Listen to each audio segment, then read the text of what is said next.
হঠাৎ করে বসবার কারণ হলো, আপনারা প্রত্যেকে জানেন দীর্ঘদিনের তৃণমূলের নেতা এবং ব্লকের কার্যকরী সভাপতি ছিলেন, অঞ্চলের কার্যকরী সভাপতি ছিলেন।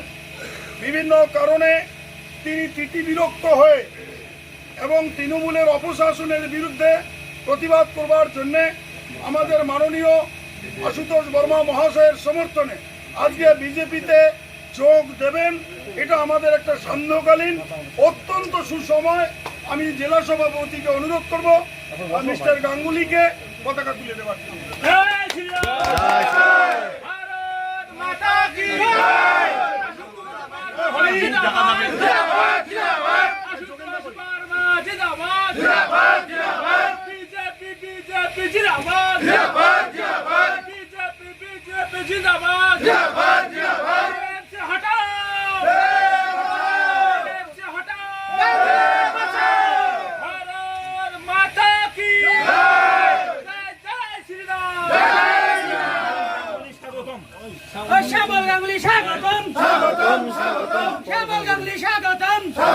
আমি দীর্ঘদিন ধরে তৃণমূল কংগ্রেসে ছিলাম।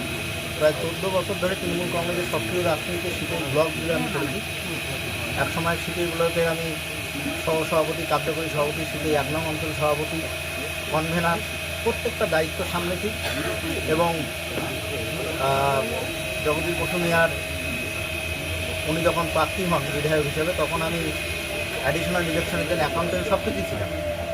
এখানে ব্যক্তিগত কোনো ব্যাপার নেই, কিন্তু আমার মনে হয়েছে দেশের স্বার্থে, সমাজের স্বার্থে, বিশেষ করে বেকার যুবক যুবতীর স্বার্থে, সকলের স্বার্থে তৃণমূল কংগ্রেস করা এই মুহূর্তে কোনোভাবেই ঠিক নয়। তাই বিজেপি একমাত্র যেহেতু দেশের ভরসা, এবং নরেন্দ্র মোদী ভারতবর্ষ শুধু নয় গোটা পৃথিবীর বুকে একজন শীর্ষস্থানীয় নেতা, তার নেতৃত্বে ভারতবর্ষ যেভাবে এগিয়ে চলেছে, এবং সেই নেতৃত্বকে সম্মান দিয়েই আগামী দিনে পশ্চিমবাংলা যাতে ভারতীয় জনতা পার্টি আসে এবং সুশাসন প্রতিষ্ঠিত হয়, সেই জন্যই আজকে ভারতীয় জনতা পার্টিতে যোগদান করা।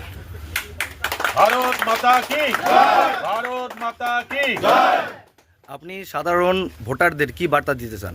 সাধারণ ভোটারদের এই বার্তাই দিতে চাই যে দীর্ঘদিনের অপশাসন থেকে মুক্তির জন্য এবং আগামী দিনে আপনার বাড়ির ছেলে এবং মেয়ের ভবিষ্যৎকে সুনিশ্চিত করার জন্য, এবং যাতে সমাজের প্রত্যেকটা স্তরের মানুষ ভালোভাবে থাকতে পারে, বাঁচতে পারে, তার জন্য ভারতীয় জনতা পার্টির ছত্রছায়ায় আসা উচিত। এবং আগামী দিনে তৃণমূল সরকারের যাতে পতন হয় এবং সেখানে যাতে বিজেপি সরকার প্রতিষ্ঠিত হয়, সেই লক্ষ্যে প্রত্যেককে এগিয়ে আসা উচিত।